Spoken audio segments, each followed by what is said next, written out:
దీనిలో ప్రధానంగా అందరూ గమనించవలసినటువంటి అంశం ఏంటంటే తిరుమల కల్తీ నెయ్యి వ్యవహారంలో అరెస్టులు జరిగింది టెండర్ల ఉల్లంఘన మీద తప్ప లడ్డూ ప్రసాదంలో కల్తీ నెయ్యి కలిసిందనేది ఆధారాలు లేని ఆరోపణ అనే విషయాన్ని చాలా స్పష్టంగా తెలుసుకోవాలని మనవి చేస్తున్నాను.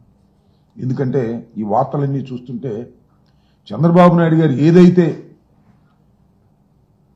తెలివి తక్కువగా ఆరోపణ చేశాడో, తెలివి ఎక్కువ ఆరోపణ చేశాడో, లడ్డూ ప్రసాదంలోనే నూనె అంటే పంది నూనె, పంది కొవ్వు ఇలాంటి జంతువులు కొవ్వు కలిసిందని ఆరోపణ చేసి ఇరుక్కుపోయాడు. ఇవాళ ఏం చేయాలో అర్థం కానటువంటి పరిస్థితుల్లో ఆయన రకరకాల విన్యాసాలు చేస్తున్నాడు. ఎలా బయటపడాలి ఏమిటి అనే దాని మీద. దానిలో భాగంగానే ఈనాడు, ఆంధ్రజ్యోతి వార్తలు రాసేటటువంటి కార్యక్రమాలు చేస్తున్నారు. ప్రధానంగా ఇక్కడ గమనించవలసినటువంటి అంశం ఏమిటంటే మరొక్కసారి రాష్ట్ర ప్రజానీకం తెలుసుకోవాలి. తిరుమల తిరుపతి దేవస్థానం అనేది చాలా పవిత్రమైనటువంటి దేవాలయంగా ప్రపంచవ్యాప్తంగా కోట్లాది మంది భక్తులు భావిస్తూ ఉంటారు. అంతేకాదు పవిత్రతకే కాదు నాణ్యతకి, పరిశుభ్రతకి కూడా చాలా పేరు ప్రఖ్యాతులు గడించినటువంటి దేవాలయం. ఈ దేవాలయంలో అన్నప్రసాదాలు కానీ, ప్రసాదం కానీ తయారీలో, నాణ్యతలో, శుభ్రతలో నెంబర్ 1 అని పేరు. అన్ని దేవాలయాలు, ప్రపంచంలో ఉన్నటువంటి అనేకమైన దేవాలయాలు, దేశంలో ఉన్న అనేక దేవాలయాలు ఈ తిరుమల తిరుపతి దేవస్థానంలో ఏ విధంగా ప్రసాదాలు తయారు చేస్తారు, ఏ విధంగా ప్రమాణాలు పాటిస్తారు అనే దాని మీద అధ్యయనం చేసి వారు కూడా దీన్ని తెలుసుకునేంత స్థాయిలో జరుగుతూ ఉంటాయి. ఇది అందరికీ తెలిసినటువంటి సత్యం. దశాబ్దాలుగా ఒక పద్ధతి అక్కడ ఏర్పాటు చేశారు. ఆ పద్ధతి ఏమిటంటే ఏదైనా సరే ఒక లడ్డూ ప్రసాదానికి ఆవు నెయ్యిని పవిత్రంగా వాడతారు. ఆ ఆవు నెయ్యి సరఫరా చేసేటటువంటి వారికి ప్రతి 6 నెలలకి ఒకసారి టెండర్ వేస్తారు. ఇదేది చంద్రబాబు నాయుడు గారు చేసిందో, జగన్మోహన్ రెడ్డి గారు చేసిందో కాదు, ఇది ఆనవాయితీగా వస్తున్నటువంటి అంశం. ప్రతి 6 నెలలకి ఒక ఈ టెండర్ పిలుస్తారు. ఈ టెండర్లో ఎవరైతే L1గా వస్తారో వారికి ఇస్తారు. ఇచ్చిన తర్వాత వారు సరఫరా చేసేటటువంటి నెయ్యిని పరిశీలన చేస్తారు, టెస్ట్ చేస్తారు. దాని నుంచి శాంపిల్స్ తీస్తారు. శాంపిల్స్ తీసి 3 టెస్టులు చేస్తారు. ఆ 3 టెస్టుల్లో పాస్ అయితే ఖచ్చితంగా ఇవి బాగున్నాయి, కల్తీ లేదు అని తెలిస్తేనే దాన్ని కొండ మీదకు పంపిస్తారు. ఇది వాళ్ళు జరుగుతున్నటువంటి అంశం కాదు. ఒకవేళ ఆ 3 టెస్టుల్లో కల్తీ కానీ కరెక్ట్గా కానీ లేదు అని భావిస్తే వెంటనే తిరిగి పంపించేస్తారు. అలా జగన్మోహన్ రెడ్డి గారి హయాంలోనూ సుమారుగా 18 ట్యాంకర్లు పంపించేశారు. అలాగే చంద్రబాబు నాయుడు గారి టైంలో కూడా 2014-19లో కూడా నాణ్యత లోపించింది, టెస్టుల్లో సరిగా లేదు అని భావించినప్పుడు వాళ్ళు కూడా పంపించారు. ఇదేం కొత్త కాదు. చంద్రబాబు నాయుడు గారి హయాంలో కానీ, జగన్మోహన్ రెడ్డి గారి హయాంలో కానీ ఏదైతే టెస్టులు పాస్ కాలేదో, అక్కడ కరెక్ట్గా లెక్కలు రాలేదో, ఆ నాణ్యతకు సంబంధించి వాటిని రిజెక్ట్ చేసి కిందకి పంపించేస్తారు. ఏదైతే నాణ్యత బాగుందనేది వచ్చిందో వాటిని మాత్రమే అన్న ప్రసాదాలకు వాడతారు. ఎక్కడ ఇంకా కల్తీ కలిసే అవకాశమే లేదు. ఈ టెస్టులన్నీ పాస్ అయిన నెయ్యినే వాడినప్పుడు ఇక లడ్డూ ప్రసాదంలో కల్తీ కలిగే అవకాశమే లేదు అనేది అందరికీ తెలిసినటువంటి సత్యం. ఇవాళ చంద్రబాబు నాయుడు గారు అధికారంలోకి వచ్చారు. జూన్ 4వ తారీఖున ఫలితాలు వచ్చాయి. చంద్రబాబు నాయుడు గారు జూన్ 12వ తారీఖున ప్రమాణ స్వీకారం చేశారు. జగన్మోహన్ రెడ్డి గారు హయాంలో ఉండగానే రొటీన్గా వచ్చినటువంటి టెండర్స్లో టెండర్లు ఫైనలైజ్ అయ్యాయి.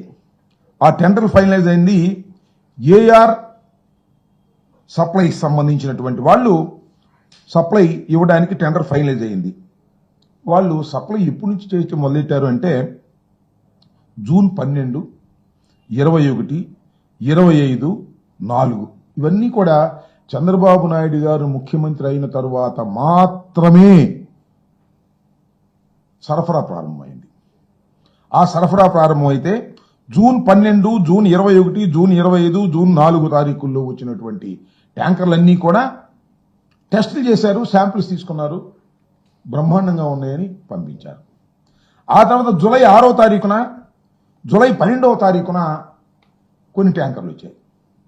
ఆ ట్యాంకర్లను టెస్ట్ చేశారు, అవి ఫెయిల్ అయిన వాటిని తిరిగి పంపించేశారు. ఇది జరిగినటువంటి అంశం. చంద్రబాబు నాయుడు గారి హయాంలో కూడా ఇలాగే 14-19లో కూడా సుమారుగా 15 ట్యాంకర్లను ఈ విధంగా వెనక పంపించేశారు. జగన్మోహన్ రెడ్డి గారి హయాంలో 18 ట్యాంకర్లని వెనక్కి పంపించారు. ఇలా ఏదైతే ట్యాంకర్లు వచ్చాయో ఆ 4 ట్యాంకర్లన్నీ నెయ్యిని వాడుకోకుండా వెనక్కి పంపించేశారు, అయిపోయింది. ఆ తర్వాత శ్యామలరావు గారు, ఈఓ గారు, ఆయన ఒక సమావేశం పెట్టి ఆ సమావేశంలో ఏం చెప్పారంటే, ఈ 4 ట్యాంకర్లలో వనస్పతి ఆయిల్ కలిసిందని మాకు రిపోర్ట్ వచ్చింది, అందువల్ల అవి మేము వాడలేదు, అవి వెనక్కి పంపించాము అని చెప్పారు. ఇది జులైలో. ఇదిలా ఉంటే నారా చంద్రబాబు నాయుడు గారు రాజకీయ లబ్ధి పొందాలనేటువంటి దురుద్దేశంతో శ్రీ శ్రీ శ్రీ శ్రీ వెంకటేశ్వర స్వామిని, పవిత్రమైనటువంటి దేవాలయాన్ని, భక్తుల్ని ఉపయోగించుకొని జగన్మోహన్ రెడ్డి గారి ప్రభుత్వం మీద, వైఎస్ఆర్ కాంగ్రెస్ పార్టీ మీద బురద జల్లాలనేటువంటి ఉద్దేశంతో రాజకీయ లబ్ధి పొందాలని భగవంతుడిని అడ్డం పెట్టుకుని చంద్రబాబు నాయుడు సెప్టెంబర్ 18న ఈ కూటమి సమావేశం జరిగింది, ఎమ్మెల్యేలందరూ. దానిలో ఒక అపవిత్రమైన మాట, పచ్చి అబద్ధపు మాట, దురుద్దేశంతో కూడుకున్న మాట, జగన్మోహన్ రెడ్డి గారి మీద కక్షతో, ప్రభుత్వం మీద కక్షతో, దైవాన్ని అడ్డం పెట్టుకొని వాడాలనే దురుద్దేశంతో ఒక మాట మాట్లాడాడు. లడ్డూ ప్రసాదాల్లో నెయ్యిలో కాదు, సరఫరా చేసి నెయ్యిలో కల్తీ కలిస్తే ఆ నెయ్యిని మేము వెనక్కి పంపించాము అని చెప్పుకోకుండా, ఈవో గారేమో వెనక్కి పంపించేశాము, దాన్ని వాడలేదని చెబితే ఆయన ఏమన్నాడంటే, లడ్డూ ప్రసాదంలో పంది కొవ్వు, యానిమల్ ఫ్యాట్ ఉపయోగించారు, ఇది దుర్మార్గం అని గుడ్డగాల్చి ఒకటి ముఖాన వేశాడు, ఒక అబద్ధ ప్రచారాన్ని వేశాడు. దాన్ని ఇవాళ లాక్కోలేక పీక్కోలేక కింద మీద పడతా ఉన్నాడు. దైవాన్ని అడ్డం పెట్టుకొని మా మీద, జగన్మోహన్ రెడ్డి గారి మీద, ముఖ్యంగా అక్కడ ఉన్నటువంటి కరుణాకర్ రెడ్డి గారి మీద, సుబ్బారెడ్డి గారి మీద, ధర్మారెడ్డి గారి మీద, వీళ్ళందరి మీద ఆరోపణలు చేసి రాజకీయంగా లబ్ధి పొందాలనేటువంటి ఒక నీచమైన ఎత్తుగడతో, దైవాన్ని అడ్డం పెట్టుకుని రాజకీయ లబ్ధి పొందాలనే దుర్మార్గంతో ఆరోపణ చేశాడు.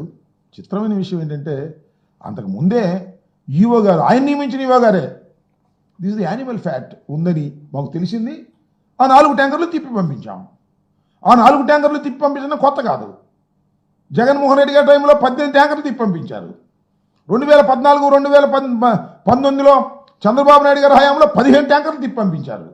This the routine course.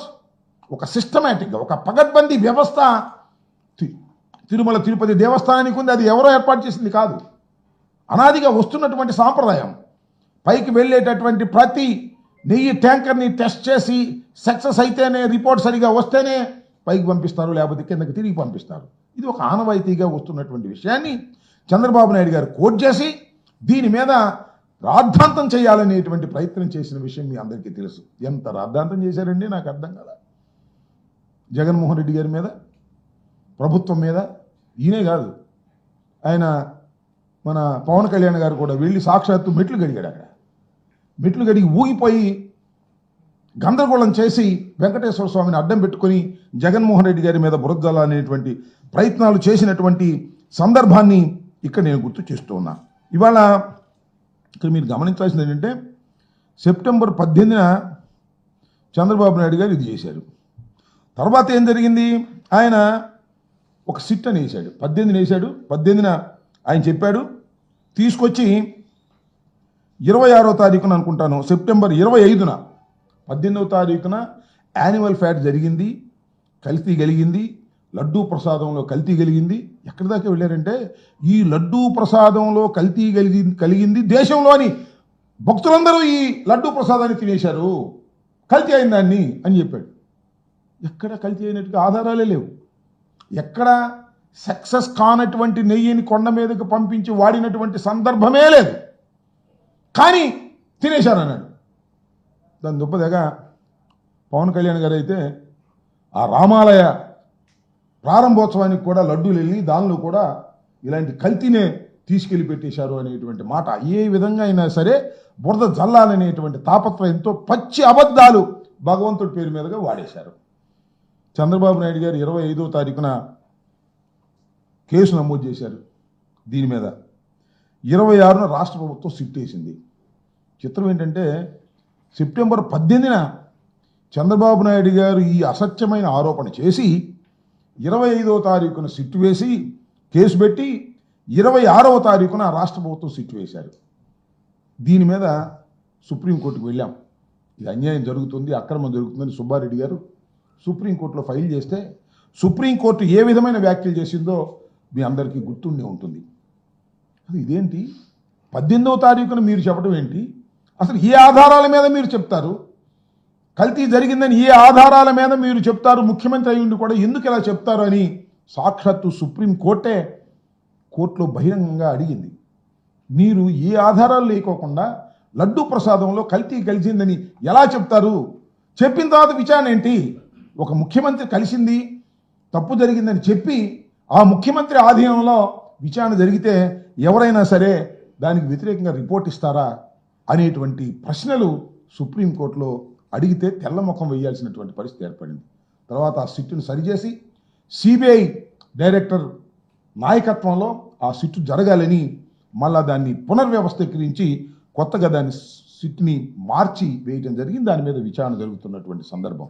ఇది ఎంత ఘోరమైనటువంటి అంశం ఏంటంటే ఒక భగవంతుణ్ణి అడ్డం పెట్టుకొని జగన్మోహన్ రెడ్డి గారిని, వైఎస్ఆర్ కాంగ్రెస్ పార్టీని బురద జల్లాలనేటువంటి ప్రయత్నం చంద్రబాబు నాయుడు గారు చేయటం చాలా దురదృష్టకరమైనటువంటి పరిణామం.